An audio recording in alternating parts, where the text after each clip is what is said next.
Kuni ajjecha obboleessa keenya Wallisaa Hacaaluu Hundessaa faana bu'ee guyyoota 3 arfan 5 darbaniif dhiyaachaa kan tureef ammas dhiyaachaa kan jiru qophii addaati. Akkuma hundi keenya quba qabnu ajjecha obboleessa keenyaatiif haala moo ajjechaan isaa biyya keessatti lafarratti dhalche kana faana wal qabate keessaa hawaasni Oromoo biyya ambaa biyyoota garaagaraatti haala garaagaraatiin tokkoffaa balaaleffannaa ajjecha obboleessa keenyaa lammaffaa gochaa mootummaan yeroo ammaa kana uummata keenya irratti jechuun diddaa uummanni keenya ajjecha obboleessa keenyaa faana bu'ee jalqabee itti jiru kana ukkaamsuudhaaf gochaa mootummaan uummata irratti raawwataa jiru balaaleffachuuf diddaa uummata kanaatiifis immoo deeggarsa waamuuf deeggarsa agarsiisuuf bifa adda addaatiin dirreetti ba'aa tureera ba'aa jiras akka hiriiraatiin walgayiitiin wal ta'es akka dhuunfaattis haaluma kanaan waldaan qo'annoo Oromoo OSA'n ajjecha obboleessa keenyaa kana akkamitti ilaala maal jedha haala biyya keessatti lafa irra jiru keessaa immoo haala diddaa uummattoota waliigalaa addunyaatiin yookaan seenaa uummattoota addunyaatiin wajjin wal qabamee ilaalamu haalli kun maal fakkaataa garamitti adeemaa maal ta'uu qaba kan jedhu waliin ilaaluuf jenneetiyyuu namoota 3 ta'anii aangawoota OSA keessaa nama lama qabannee dhiyaannee jirra. Tokko Dr. Beenyaa Dhugaasaati pirezidaantii OSA kan yeroo ammaa OSA waldaa qo'annoo Oromooti. Lammaffaan Dr. Bantii Geetaahuni durataa boordii OSA kan yeroo ammaati. Isin akkan waliin turtan kabajaan isin gaafachaa gara mana keenyaatti dabarra. Jara keenya isin lamaan keessaa karaa umriitiinis karaa biraatiinis abalu kan jedhu qabu isin walii kennitan nan gammada. Tarii kana achitti immoo tarii Dr. Beenyaan kan ilaaltu ajjecha obboleessa keenyaa kana isa durayyuu muumee waanuma waa'ee obboleessa keenyaas tarii waan jettan yoo qabaattan gaheenni qabsoo uummata isaa keessatti qabaachaa tures ogummaa isaas karaa ilaaluun waan immoo inni dugda duubatti nuuf dhiisee darbe waan duubatti uummata kanaaf dhiisee darbe yookaan immoo seenaa qabsoo uummata kanaa keessa dhiisee darbe ilaalchisee ittumaan immoo qabdanii ajjechaan kun immoo maal jedha hiika akkamii qaba laata diddaa fincila uummata keenyaa sagaa sirnichuma wajjin adeemaa ture gara waggaa 150 fi kan jedhuun Dr. Beenyamee nu jalqabiiti Dr. Bantiitti dabarra. Galatoomii obbo Tasfaayee duraan durtee haasoo koo jalqabuudhaaf gadda koo maatii obbo Hacaaluu Hundessaa hiriyoota isaaf uummata Oromoo hundaaf gadda koo himachuun barbaada. Maqaa waldaa sagalee kee xinnoo nu dabali. Maqaa waldaa qorannoo Oromootiin gadda koo himachuun barbaada. Obboleessi keenyi umurii waggaa 36 keessatti du'uunitti turre. Obboleessi keenyi qaroon akka hin taanetti dhukaasaa namaatiin akka namaatti du'uunitti turre. Amma obboleessa keenya dhabneerra. Obboleessi keenyi kun eenyu jettee na gaafata taate Hacaaluun akkuma maqaa isaa Hacaalu maaliif Hacaalu jedha seete beektaa Hacaalu ta'uusaa. Gaafa Oromoon reebamaa ture, gaafa Oromoon hiitamaa ture mootummaa wayyaanee jalatti uummata Oromoo jajjabeessee uummanni Oromoo boquusaa ol qabatee akka deemuudhaaf sirba isaatiin weedduu isaatiin Oromoo kana jajjabeessaa ture. Garbummaa uummata Oromoo namoota akka Opiidoo keessaayyuu warra ofii isaanii mootummaa TPLFtiin ajajamaa turan, ergamaa turan isaaniifuu bilisa ta'ee haasa'uunsaa gochisaa. Kana jechuudhaaf beektee amma fakkeenyaaf bakka walgahii Millennium jedhamu sanatti gaafa sirba isaatiin Oromoo jirtu qeerroo jirtu uummata kaasu magaala warri mootummaa sun Oromoo magaala sana keessa balleessuudhaaf naannoo sana balleessuudhaaf maaster pilaan jedhanii ka'an sana Oromoon jirra jettanii qeerroon jirra akka jedhee himatee eessa jirtu jedhee deddeebisee gaafatu boolee jirra jedhanii uummanni magaalaa sanaa yookiin uummanni naannoo sanatti argameeru sun sagalee guddaatiin jiraachuu isaanii nama himaa ture. nama akkasii kana nama uummata gaafa rakkoo jajjabeessee uummata abdii kutate abdiitti horee nama asiin ga'ee ture.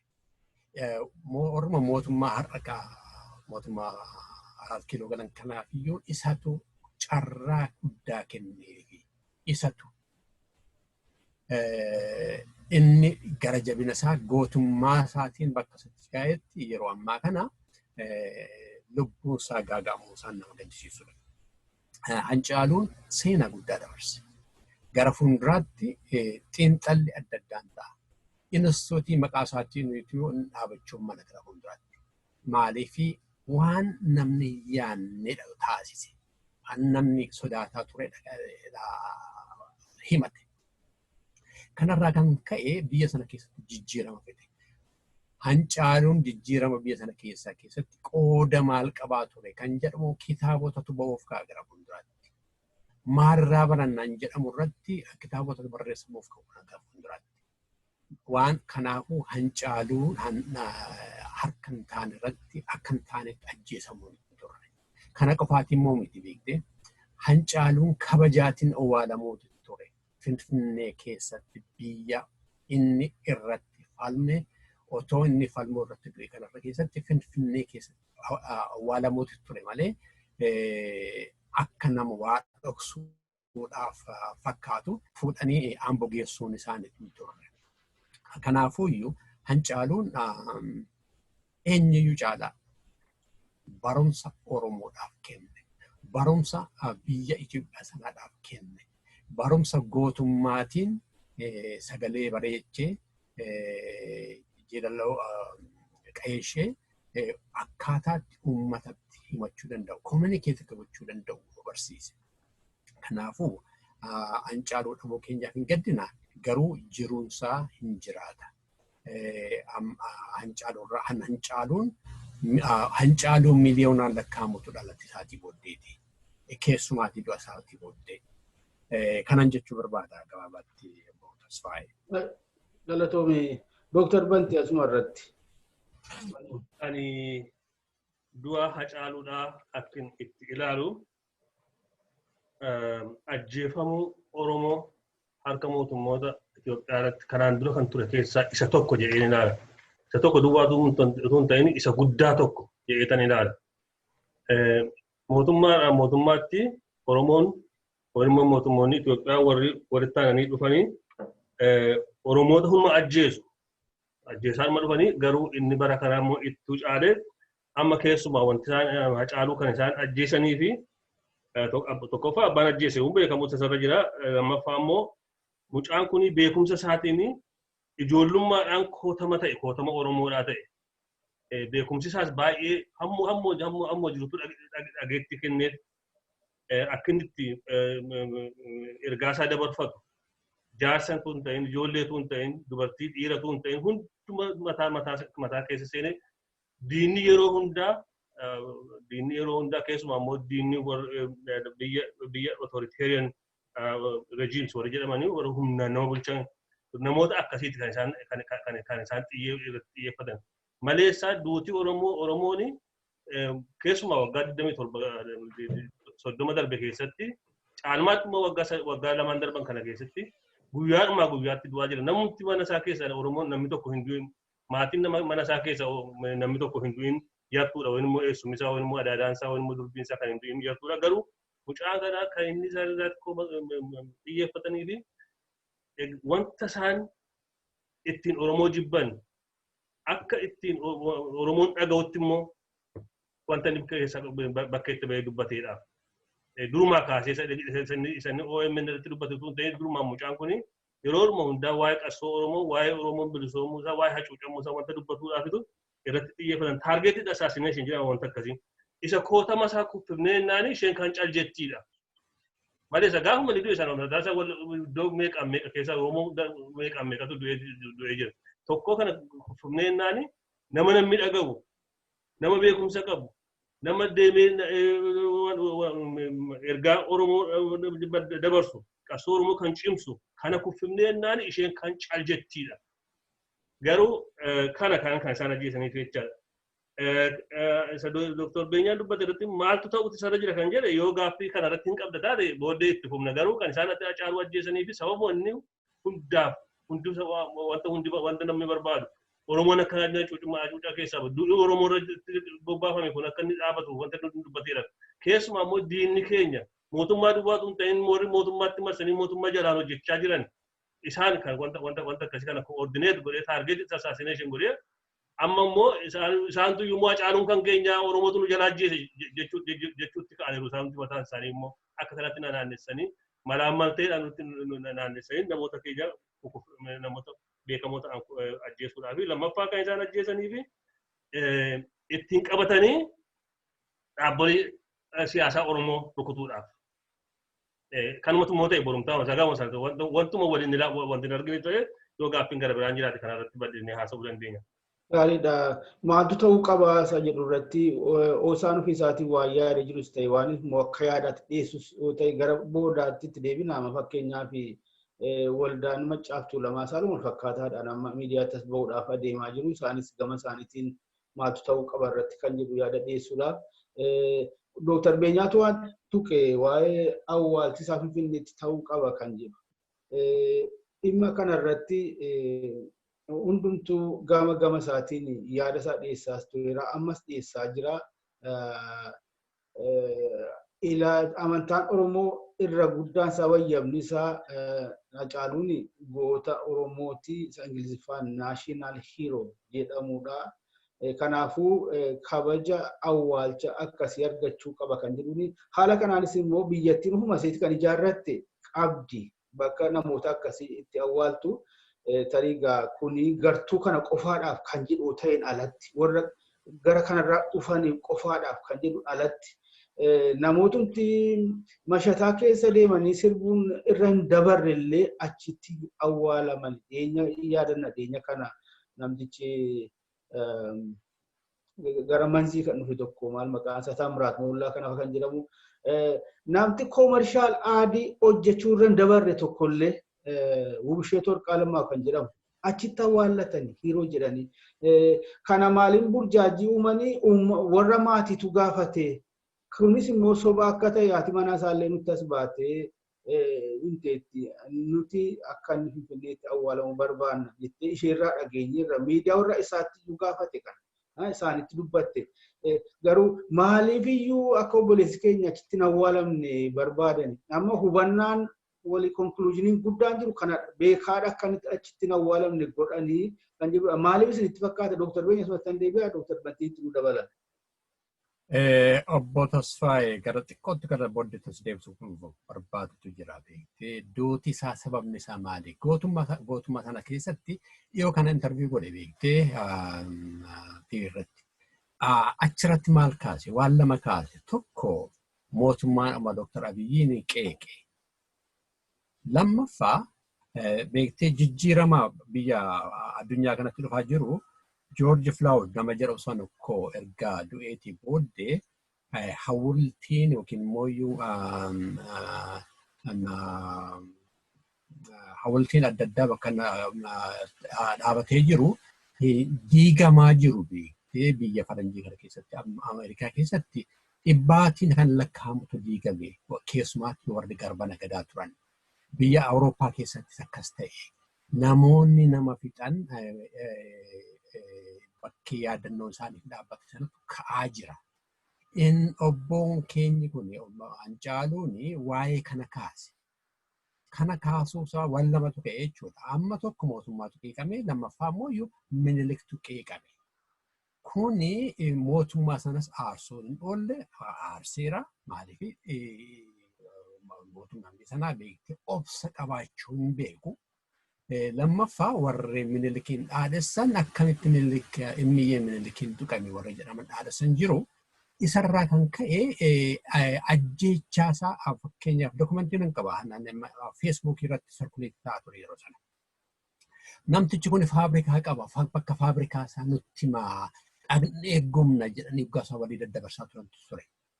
Barbaachisaadha yoo ta'e beektiin piroodiisiin asii gochuu danda'a maqoota eenyu akka jedhe mootummaan biyya sanaa yoo seriously information barbaada yoo ta'e amma fakkeenyaaf namni Tasfaayee Takkaalኝ jedhamu maal jedhaa? Hacaaluu የብረት ፋብሪካ ላይ አስፈላጊውን እርምጃ ልንወስድ ስለሆነ የፋብሪካውን አድራሻ ያላችሁ በውስጥ መስመር ላኩልኝ jedhee himata. Maa achirraa maa silxisa namni 127 jecha sana dhaamsa sana jaallachuusaa argisiisa. Isaan keessaati immoo namni 7 dhaamsa kana isa dabarsee hira namoota akka namoota ga'uudhaaf. Isarraati kan ka'an biraama tokko maal jedhaa? Asaayyee Darribee nama jedhamu tokkotu moo barreessa. Asaayyee Darribee lafa argatee horii argatee lafnis kennameeraa fi horiin kennameeraa fi isan geenye jedheeti moo maal jedhaa? የለውጡ ቀርቶ የዚህ አገር ቀጣይም የሚያሳስበን ይመስላል። እኛ ጋር ያለው ብረት ያዳኒ ቀዌ ጀለካዬ ንብረትም ጭምር ሊያጠፋ ይችላል ጀለካ ኤኙ አሳየ ደርበ ኦኬ ማል ጀቹ በርባሬተኒ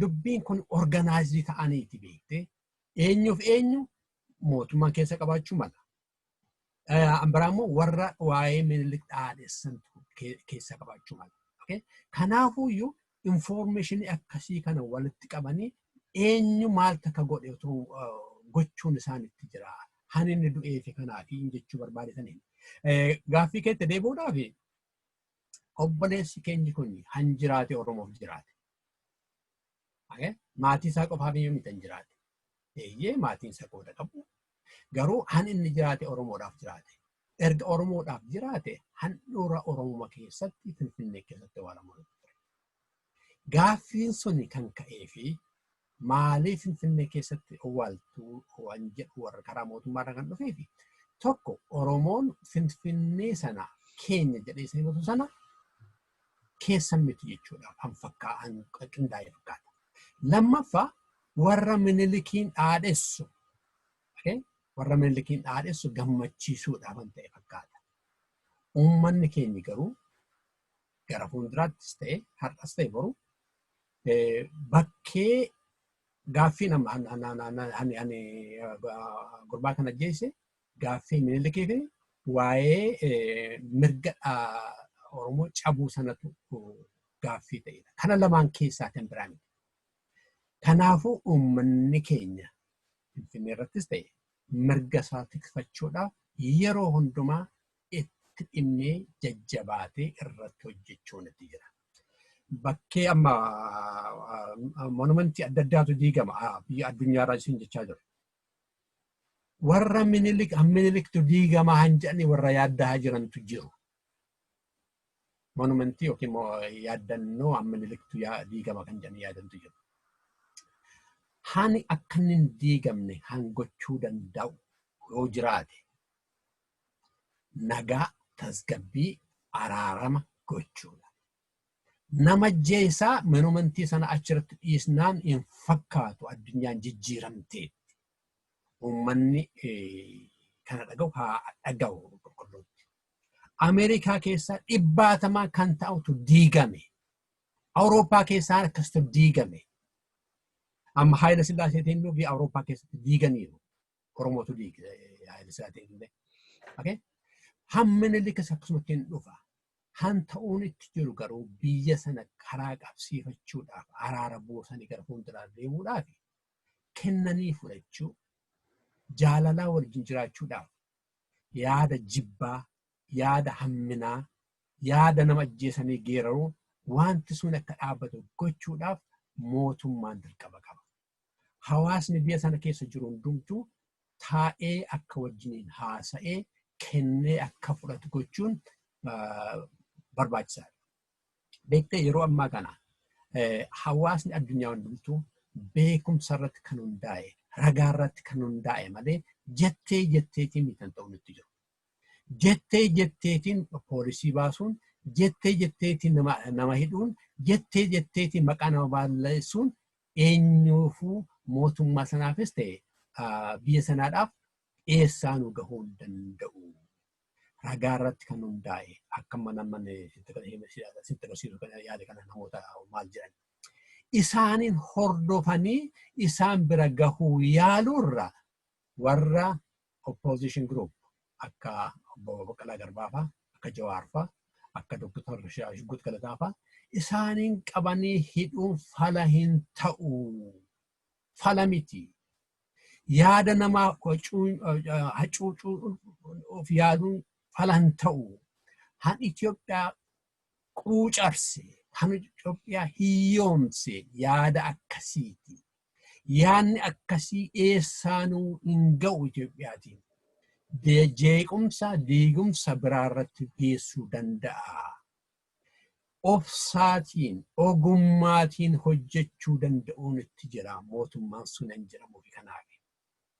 Kanan gabaabsatti jedha Obbo Tasfaayee. Gaariidha galatoomii. Dr. Banti asumarratti wanni kun yaadni uummataa walitti qabamuu qaba. Konsolidee ta'uu qaba. Cuunfamee taa'uu qaba. Taa'ee yeroo eeggachuu qaba. Maaliif uummanni yeroo dhimmoota garaagaraa kan murtee hin arganne kan murtee eeggatan hedduu qaba. Kan hundaaf immoo aanga'umuu uummata kanaa eeggataa jira taa'ee. Gootonni Oromoo kan bakka isaan bu'an iyyuu ammaaf hin beekne hedduutu yuunivarsiitii barbaadamee bakka maluuf yoo reeffi isaanillee dhabame kan isaan bakka buullee kaa'amuuf hin dirqiitaati. Kan obboleessa keenyaa kunis yeroo eeggatee reeffi isaa kun bakka amma kaa'ame ka'ee bakka isaaf malu taa'uun kaa'amuun isaa dirqama taati. Kanaafuu yaadni cunqataa deemuu qaba. Tokkittiin mormiin gara mooraa Oromoo jedhamu keessaa mormiin tokkittiin dhaga'amaa ture. Ifumatti mul'ataa gara dabballoota ofiiddee irraati. Maatii gaafatee kanaan achitti sababa biraas hin qaban. Kanuma duwwaa deddeebi'an jedhaa turan. Asirratti garuu dhimma obboleessa keenyaa kanarratti dhimma akka dhimma obboleessa keenyaa kanarratti uummanni Oromoos murteeffachuu mirga isaati. Kuni hiiroo uummataa waan ta'eef jenneera. Nama uummataaf jedhee wareegame waan ta'eef jenneera. Kanuma irratti mee waan qabdu gama keetiin itti nu dabali. Maaliif dhorkan maaliif akka inni hin awwaalamne didan isheetti nu cunqessuudhaaf. Inni amma inni waa'een lafa awwaalaa kun dhugaa mataa dubbachuudhaaf ajandaa isaan yommuu isa ajjeesan ajandaa isaan keessatti qabatan tokkodha natti fakkaata. Akka Oromoon Finfinnee keessatti akka awwaalamu wanta barbaadu waan beekaniifitu isaan immoo akka inni ambootti awwaalamu godhanii wanta sababa humna qabaniifi ajandaa Oromoo isa guddaarraa Hacaaluun ammoo ambootti awwaalames gaafa Oromoon humna godhatee biyya isaa bilisoomfatee hojii jedhee dhufee lafa monumentiin Minilik jiru sana kaa'uu danda'a. Amma isaanii ajandaa isa guddaa Oromoon qaburraa akka inni isa kanarratti wal lolu gochuudhaaf kan wanta isaan godhan natti fakkaata. Tokkoffaa immoo hamilee Oromoo cabsuudhaaf. Nama guddaa isaanii ajjeesanii lafa Oromoo itti barbaadetti akka inni awwaale gochuun hamilee Oromoo cabsuudhaaf. Amma nu isa guddaa dhiibneetu of course kunis waan guddaadha. Lafanni isaa ta'utti lafa ulfina isaatiif ta'utti kaa'uun nuufis waan guddaadha. Garuu ammaa fi isa kanarratti akka nuyi wal lollu godhan ajandaa isa kanarratti akka nuyi wal lollu godhanii ittaansee kan dubbachuu barbaadu Dr. Benyaan jedhe irratti uumaa kee yaadi koo achirratti isaadhaaf gargar baa fakkaata. Jara kana wajjin walii galanii walitti taasa'anii kan jedheedha. Waggaa 150 jara kana wajjin walitti taasofneerra. Waraana isaanii dhannee lollee Aduwaatti dhannee lollee fi baay'ee Aduwaanii victory isaanii argatan irraa deebi'ee victory Aduwaatti argame sun Oromoo garboomse deebi'ee isaan akka isaan xaaliyaanii immoo angooneetu ergi xaaliyaanii immoo ni booddee dhufanii nurra galagalanii akka jirutti nu bitan. Himmoonee garuu moo'ichisuun kan maayitti ba'ee kan inni gargaaree warruma Habashaa sanachaadhaan ni haa tokko kana yeroo sanaa kaafnee poointii kottan deebi'a. Waraana isaan kaasan lollee fi jeneraala taanee lollee fi birookiraasii isaanii keessa ministeera taanee lollee hojjennee fi birookiraasii silaasiin qabus kan dhaabe Oromoodhuma akkuma jirutti kan dhaabe Oromoodhuma isaanii wajjin walii gallee amantii isaanii fudhannee maqaa isaanii illee fudhannee isaanii illee fuunee ittillee heerumne lola yeroo hunda Oromoon lola kaasee hin beeku baay'ee biyya sanatti seenaa dubbistan lola isaan kaasan illee lollee fi kanaan iyyuu nu jiraachisuu dadhaban waggaa 150 gidduu. Amma dhuma irratti waggaa lamaan kana gidduutti immoo mana irratti loltuu tokko ramadanii maatiin tokko loltuu tokko eegamu maatiin lama maatiin sadi mandara loltuu loltuu lama sadii eegamu. Akka kanas ta'ee harkas kennanii wajtaa wajjin hojjennaa isa bosona jirus fidanii dhufanii akka kana yommutti isaan godhanii jara kanaa wajjin amsoori konkuluuyoonii mataa kootiiti jara kanaa wajjin wanta akkatti wajjin jiraan hunduma isaa yaallee dadhabame. Hunda dadhabame jara kana wajjin jiraachuu. Haa ta'uyyuu malee immoo nama keenya keessas galanii immoo nama afaan mi'aawu keessa galanii immoo waggaa lama baranaa immoo sochii qeerroon fide namni komishan irreecha asadee duwwaa irratti namni 700 dhumee guyyaa tokko meebii isaa tokko dhumee hammi sun itti kaffalamee aarsaa hammi sun itti kaffalamee keessa galamee nutu sinii hojjeta nutu sinii fidhasichi isaan duwinaan jedhanii gaafachirra godhan immoo isa bara waggaa jaarraa 19 keessa nutti deebisanii nutti fidaa jiru jarri kun. Kanaaf kan jirumma nus humna godhannee fuuldura dhaabannee humna keenyatti argisiifnee silaafisoo du'in oolu gaafa sana yommuu isaan dhufanii kottaa maal wajjin haasofnaa jedhanii yommuu isaan yoo humna qabaatte malee saddiinisi wajjin hin haasawu. Du'aaf yoo ta'e immoo guyyaatti du'amaa jira. Pointii kootti dhufuudhaaf ajjechaan mucaa kana saba Oromoodhaan mataa gadi qabachiisuudhaaf kootama isaa keessaa ajjeesanii mataa gadi qabachiisuudhaaf garuu amma kana duraatti mataan qabachiifne Oromoon kanaanii isaan ajandaa nuu kennanii lafa awwaallee achi as gaafa Oromoon biyya fudhatee lafa barbaadde dhaqee awwaaluu danda'a siidaa barbaade mucaa kanaa kaa'uu hin danda'a. Ambasitti immoo yaadachuutu sana jiran gaddina baay'ee gaddina hundi keenya iyyuu numa gaddina. Kanaaf gara kanaa wajjin humnuma duwwaadha kan inni ta'uu danda'u wanti ta'e hundumti ta'eera. Isaanii wajjin jiraachuu yaalameera yaalli sun iddoo hin geenye. Waan xiqqoo ishee asirratti tarii waan wal hubachiisuu qabnu tokko amantaa Oromootti illee obboleessi keenya nuulee laphee hunda keenya keessa jira. Garuu jarri kun obboleessa keenya si'a sadii ajjeesanii tokko rasaasaan ajjeesanii lammaffaa bakka inni itti awwaalamuu malu akka hin awwaalamne gochuudhaan ajjeesanii isa kanallee egaa riivarsi gochuu hin dandeenya yeroo eegganne sadaffaa akka uummanni isa jaallatu illee bahee hin awwaalamne godhan. Innumti naannoo dhaloota isaallee inni Amboollee bahee boo'ee akka hin awwaalamne taasisan ajjechaa sadii. Kan biraa waan Dr. Baltiin tuqxe injifannoo Aduwaatti ilmaan Oromootiin harka guddeessa ilmaan Oromootiin argame iyyuu as deebi'anii ittiin nu gaaga'anii. Anji tokko waan yaadachiifte waggaa 100 ayyaana kana ayyaaneffataa turan sentinary Aduwaa sentinary 1999 exactly yaadadhu. Kana wal qabsiiseetiyyuu raadiyoon Ameerikaa ONN hayyoota isaanii historiyaanii isaanii mariisisa hedduu isaanii walitti qabe isa keessatti gaafii tokko gaafate namtichi BON maali Aduwaa kanattuu namoota gara kaabaatiif giddu galeessa Itoophiyaa kana qubatu hirmaate jedhama maaliif jennaan afaan guute algabbarummaa jedhe. Kun very important algabbarummaa hin cabne sana booda deebi'ee gargaar injifannoo sanaan gargaar sanaan qabatee immoo argateen keessaa uummatoota kibbaa sana boodatti duule cabse afaarilleen duule Aduwaa irratti afaarilleen cabne yeroo sana innumti cinaa Aduwaa jiru sun kana isaantu ragaa bahe mataan isaanii tarmee kanattis gargaaraman algabbarummaa maasgabbar kolonaayiz gochuu cabsuu tokkoffaa ragaa isaan kennan sana amma gaafa sanaatti waliigala biyyattiin nuti isaan Itoophiyaa sun isaan yeroo tokko 3000 Ahmad jedhanu yeroo sana hin uumamne jechaadha laala.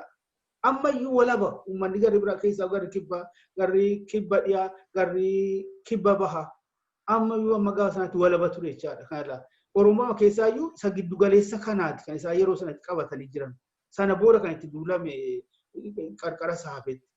Ishee kana yaadachuu barbaade kan bira haala lafarra jiru amma egaa obboleessi keenya roonti gaira waan ta'uu qabu gochuudha kanaaf uummatatti iyyuu gadi ta'amee jira uummanni keenya ajjecha durumaa gameen daangaa darbee ture keessa waggaa lamaan darban kan wanti ta'aa jiru kun immoo haaloo ajjechaan obboleessa keenya ammoo haala kanayyuu ittuu kakaasee uummanni bahee jira waan murteeffates fakkaata uummati mootummichis waan murteeffate fakkaata waan danda'e gochuudhaaf haala kanaan gaagama guddaatu qaqqabaa jira kan afaan bu'aa jirtu jedhan amanaa sana keessa wanti ifatti mul'atu addunyaan illee beeku tokko kunoo intarneetii illee balleessuudha gaagama guyyaa guyyaatti qaqqabaa jiru karaa lubbuu karaa qabeenyaa fi qoqqobbii akkasii kana miidhaan qabaachuu danda'u keessaa odeeffannoo maalidha arrasa jettuun wal qabsiisaati Dr. Beenyanuun jalqabii Dr. Battiin dabala. Galatoomi Dr. Bantiin qabxiin kaase qabxii isaarratti anis adda jiranatti fakkaatu uummanni keenya ijaaramee humna ta'e bahe malee iyyuu halagaan nu faana taa'ee gara fuulduraatti deemuu akka hin dandeenye muuxannoo darbe keessaa bira geenyerra. Kan kenninee fudhannu humna taanee waanee qofaa akka ta'e ifaa ifatti dhibbatti amana. Humna ta'anii ba'u jechuun uummanni keenya of qindeessuu danda'u nuti jira. Karaa hundumaatiin uummanni keenya ofirraa ittisuu danda'u nuti jira kanaatiif booddeeti. Yoo ofirraa ittise malee iyyuu halagaan akkuma barbaade nama ajjeesaa akkuma barbaade nama hidhaa akkuma barbaade qe'ee namaa gubaa itti fufuudhaaf hin danda'amu. Kun kennanii fudhachuu osoo hin taane taa'anii gubachuudha fakkaata. So kennanii fudhachuu kan jedhu humna taanee qixxee taanee baa'uu wasa jirudha. Han amma ta'aa jiru kun Dr. Abiy han hubateen fakkaatu beektee jaroota waa hubachuu hin dandeenyeen uf marse jaroota waa'ee minilik dhaadheessuutiin uf marse beektee jaroonni warri minilik kan dhaadheessan kun dubbii waa'ee minilik sana haninni isaa sammuu isaanii keessatti dhiise sana qabatanii deemu malee addunyaa har'aa kan hubatan hin fakkaatan. Kanarraa kan ka'edha beektee nama ajjeesuun kunneen dhufaa jiru nama reebuun kun dhufaa jiru qe'ee namaa gubuun kunneen babal'atee jiru. Dr. Abiy dubbiin isaa hin galle. Akkuma yeroo darbee adda addaatti kaasu haati koo mootii taatanaan jettee natti himtee mootii ta'uudhaaf wanti taafadhaa ture jireenyi kun maali? Mootii akka King Haayila Sillaasee ta'uudha barbaadeera yoo ta'e yeroon isa jira dabarteetti. Yookiin immoo diktaatara akka Mangistuufaa ta'uudha akka Mangisaafaa ta'uudha yoo ta'e irratti barbaadeera yoo ta'e kun dubbiin jira dabarteetti yeroo malee dhalate.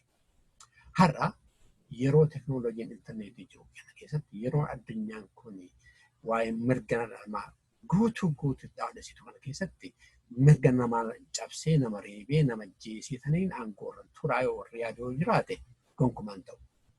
Uummanni keenya akka bakka duratti jiru. Duratti uummataa wallaalaa, uummata qotee bulaa akka barbaadan gochaa turanii wanti kun akkasitti fufuu hin danda'u. Kun addunyaan jijjiiramteetti, Oromiyaan jijjiiramteetti waan akkasitti yaaduun gowwummaadha. Hin ta'u. Implication isa maal fakkaata? Eeyyee akka dubbiin kun ammas deebi'ee warra mootummaa aangoorra jirutti murteessa. Yoo Dr. Abiy yoo jaallattes yoo jibbites mirga dhala namaa eeguun eegsisuun dirqama keeti. Hin godhu yoo jette situ achii ka'a malee kuni dhufuunsaa hani oolledha. Kennameedha. Han kennamee kan uumamamaati. Han uumamarraa namarraa hambisu gonkumaa jiraachuu hin danda'u. Har'a miti yookiin yoom ta'a har'a yookiin boru inni ta'a. Wanta ta'u kana gara booddeetti deebisuu tattaafachuun siif hin ta'u. Gonkumaa hin ta'u. Seenaa addunyaa keessatti uummanni mirga isaadhaaf falmate kan mo'ame hin jiru jiraachuu hin danda'u.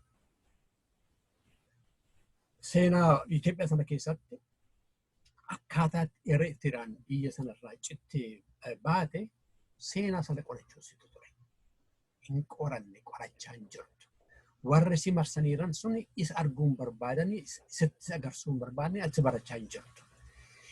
Gaafas lolli dargiin lolli Haayila Sillaasee Eertiraa dhaabuudhaaf tattaafate hin hojjennee fi Tigraay yeroo ammaa kana keessa waa akkasii kan qophaa'aa jiru. Dhaabuun dandeessu.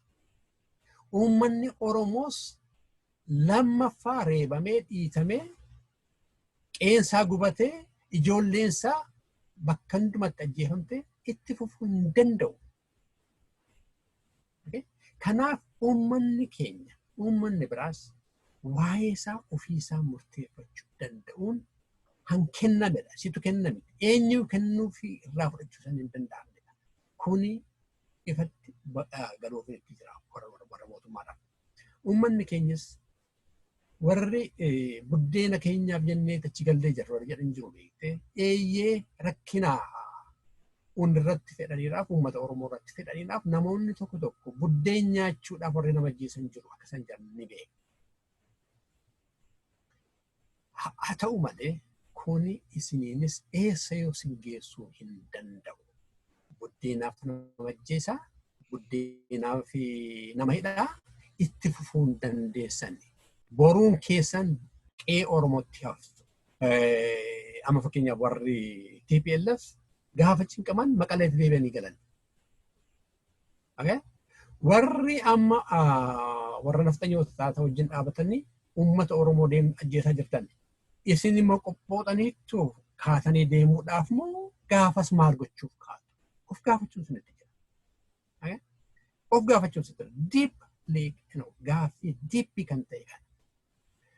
Safuu Oromoo warra hin teeksine, nagaa Oromoo warra hin teeksine, aangoo maal qabna jettanii itti himattu. Uummanni keenya ana akkasii kana keessa darbeera. Yeroo intarneetiin teknooloojiin akka ammaa kan jiru kun sobdanii jiraachuu hin danda'amu. Gonkumaa darbeera seenaa ta'eera. Han ta'uun itti jiru mirga dhala namaa tiksinee uummanni yoo nu file teenyee yoo uummanni nurratti jibbe immoo dhiisnee jiru keenyatti deebina jiru jireenya keenyatti galla yaalan jedhu fudhachuu baattan eessayyuu gahuu hin dandeessani. Uummanni keenya immoo akkuma falmiisaa jalqabate mirga dhala namaa mirga isaan eeggachuu danda'u abbaadha. Han uumamaan kenname mirgi han uumamaan kenname garuu haadha abbaatu mirga isaa tikfachuu danda'a.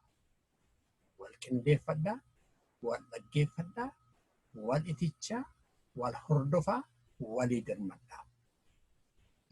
Amantiitiin, gandaatiin warri nama qoodaa turanii warri ammoo tattaafatan jirantu qaba afaan kee jechuudha jedhaatitti himaa.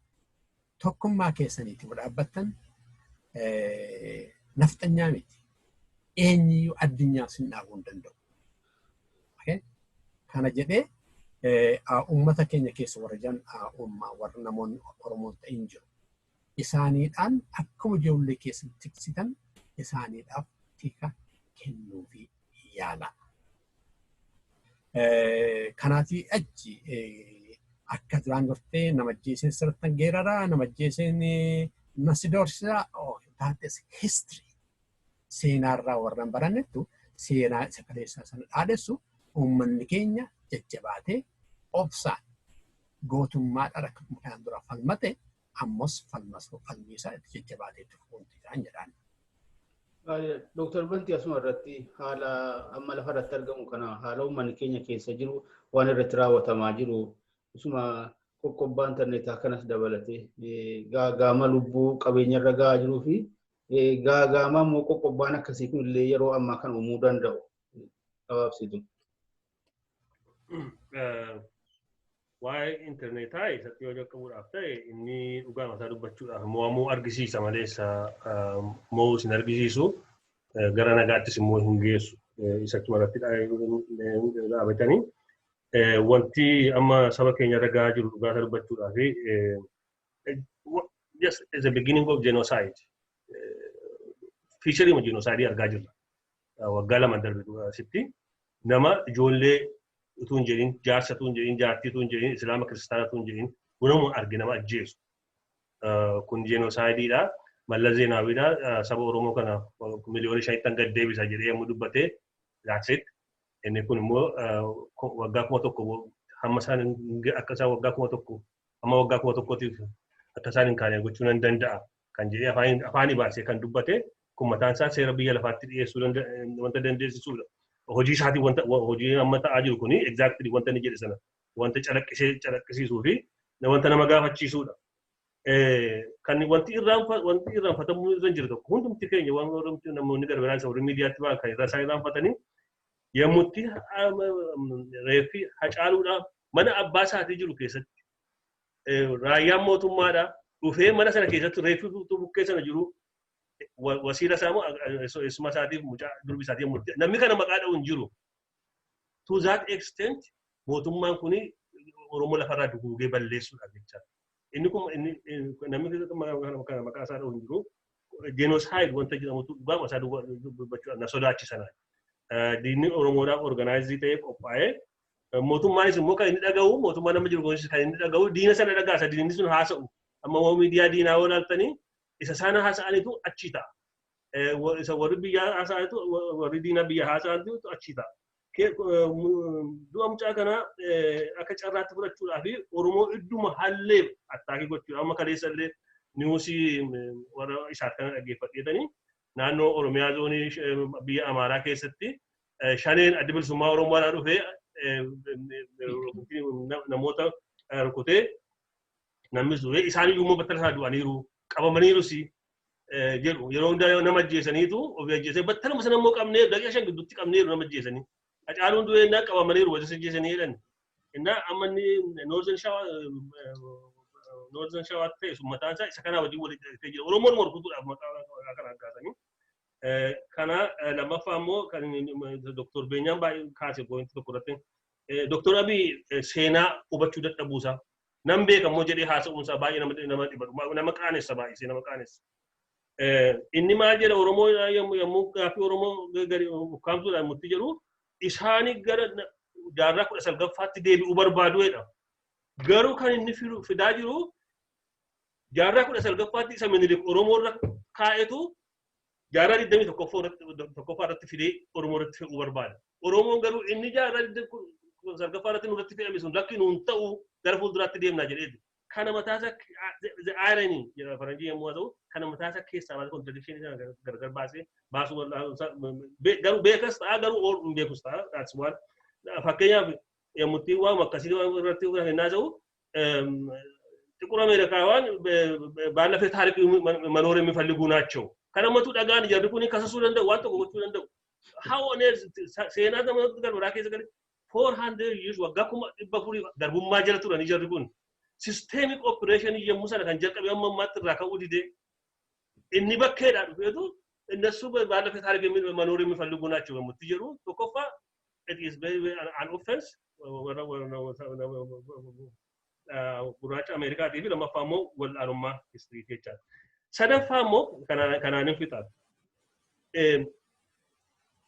Walitti dhufeenya waliin gargaaisa state building nationalismidhaa fi patriotismii kan jedhamu kan gargar baasee hin beeku namichi kun.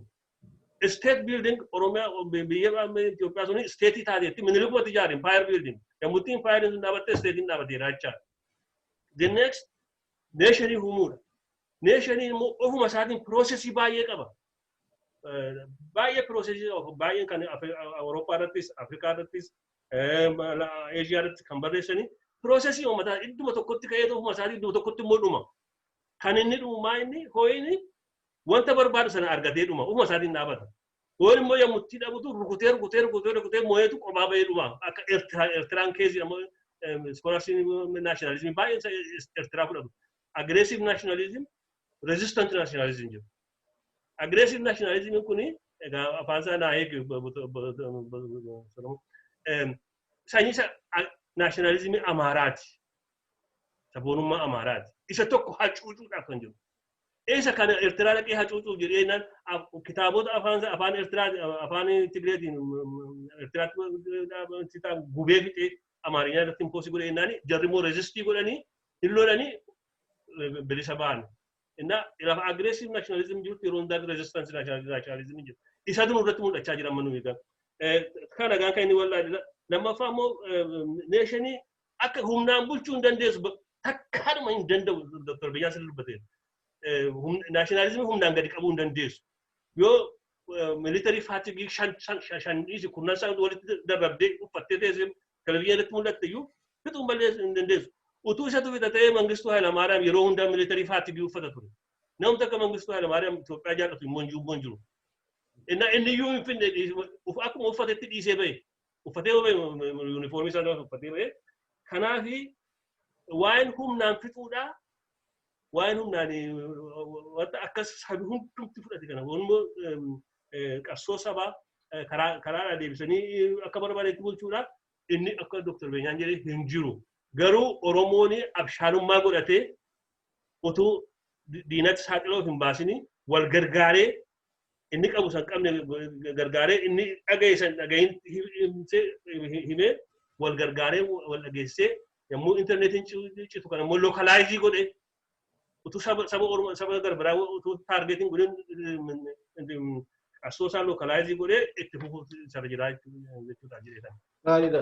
Gara xumuraatti Dr. Beenyam waan duraatti kaafne turre sana maaltu ta'uu qaba ajjeechaa obboleessa keenya leegasiin dhiisee darbee fi akkamitti akka yaadatamu qabu fa'aa irratti ilaalchisee gama OSAtiin yaada akkamiitu jira. Kana walitti qabiiti haala immoo daasporaatti mul'achaa jiru kanas immoo kana wajjin wal qabatee sochii geggeeffamaa jiru kana irrattis yaada qabu jiraata. Kan ta'aa jiru irratti wanta qatu jira kan jedhamu jiraata. Galatoomi obbo Tasfaayee. Waa'ee intarneetii irraan jalqaba beektee. Intarneetiin yeroo ammaa kana meeshaa guddaadha addunyaadhaaf. Keessumaatii yeroo COVID nama hedduu ajjeesaa jiru. Waa'ee dhukkubni kun wanta haaraa ta'e beektee maal akka nama godhuu isaayyuu yeroo yerootiin baramaa jira. Yeroo yerootiin baraa jira. Information akkasii kun intarneetii namaa hirama. Yeroo ammaa kana biyya sana keessatti intarneetii balleessuu jechuun uummata biyya sanaa COVID 19 kanaatiin akka dhuuman carraa banuudha. Dhukkuba carraa banuu jechuudha. Mootummaa Itoophiyaatu kana gochaa jira. Mootummaa dhufeessa siin jedhutu. Kuni dogoggora miti wanjala caaludha. Amma petitionii tokkotu deemaa jira. Okay? Petitionii kana nama 20,000 oltu mallatteessee guyyaa 2 keessatti. Eenyutu mallatteessinaan jechuun maltataa.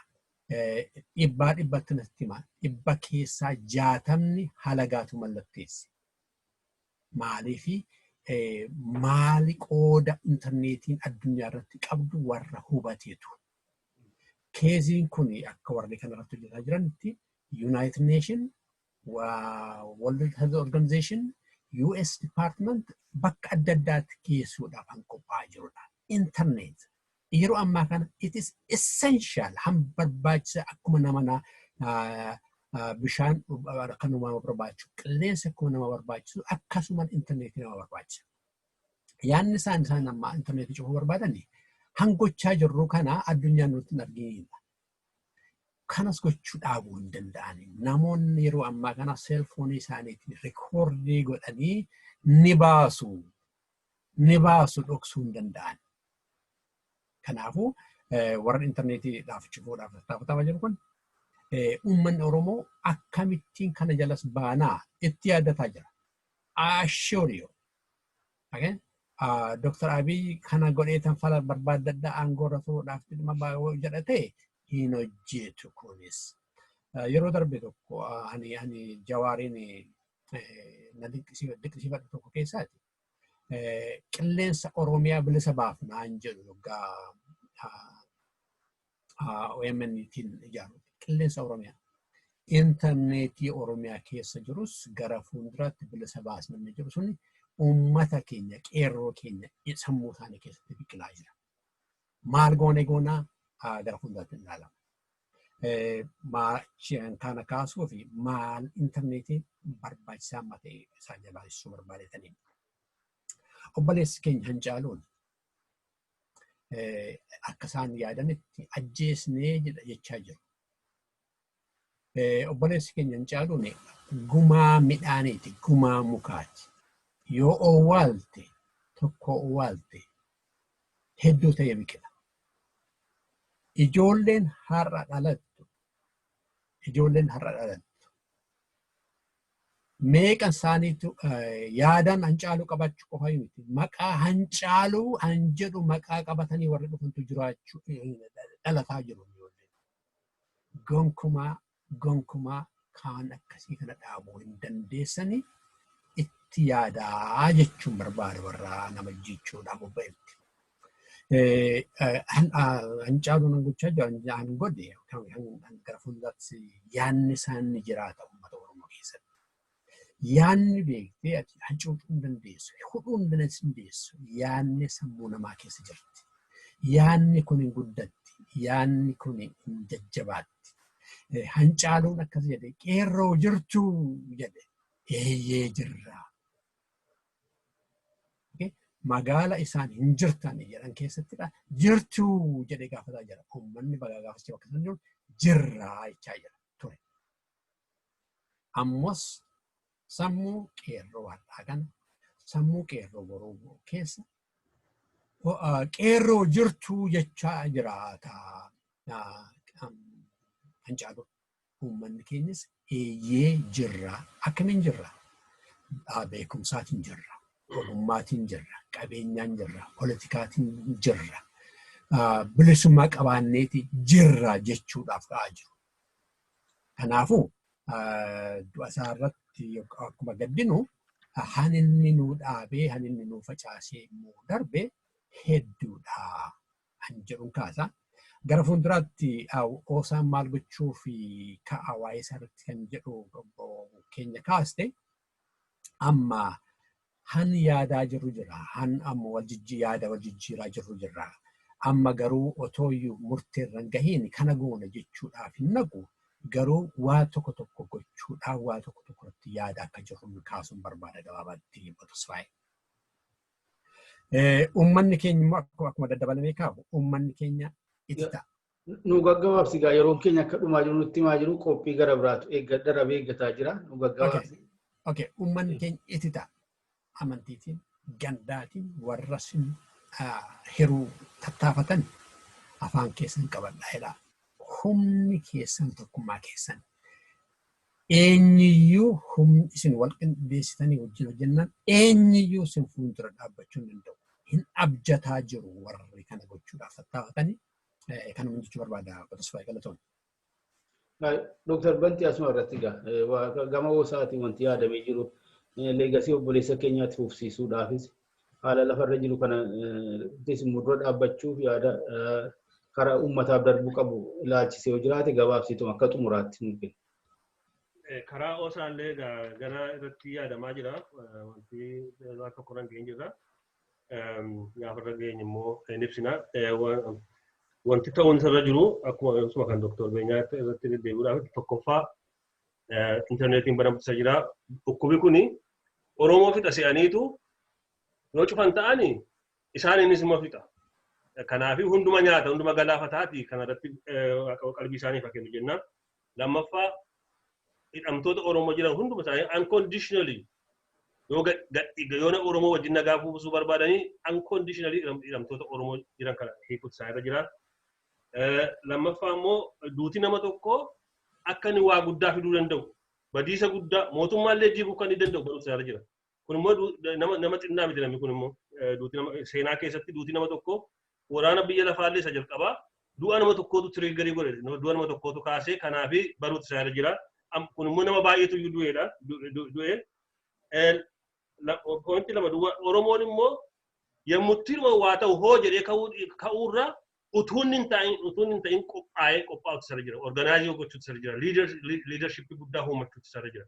Yommuu humna kaana hoo jennee kaana hin deebina hoo jennee kaana hin deebina humna dhumna maleessa asuma keenya dheeressa maleessa wanta akkasii kun faayidaa guddaa nu qabaachuu hin danda'u. Lammaffaa kan akka mataa kootti kan Hacaaluudhaan maaltu ta'uutu isaanirra jira kan jedhu lafanitti dhalatetti Amboo Yuunivarsiitiin Hacaalu School of Arts or Hacaalu School of Music kan jedhu akkuma Tsaggaayee Gabramadiiniif dhaabe sana Hacaaluudhaaf atattamaan dhaabuutu isaanirra jira. Jechuudha kanumaan jedha kan fayyaa ta'a. Gaariidha. Xiqqoo ishee haala biyya ambaatti mul'achaa jiru kana uummata keenya sabbi gara biyya gurra buusuudhaaf qophiin keenya kun isaan biraan gahaa jenneetu amanna ammaaf karaa saatalaatii illee adeematu jirra. Tokko tumsii fi deeggarsi daasporaa bifa adda addaatiin itti fufeetuma jira. Kun amma waarii boodallee Atlaantaatti waan tokkotu qophaa'ee jira. Miidiyaa dura ba'anii dhaqanii miidiyaa gurguddaa fuuldura dhaabbachuudhaa fi atteenshinii miidiyaa addunyaa hawachuudha. Kaleessa kana Torontoo hiriira guddaatu ture. Kaalgaarii bakka jedhamu Kaanadaa keessa.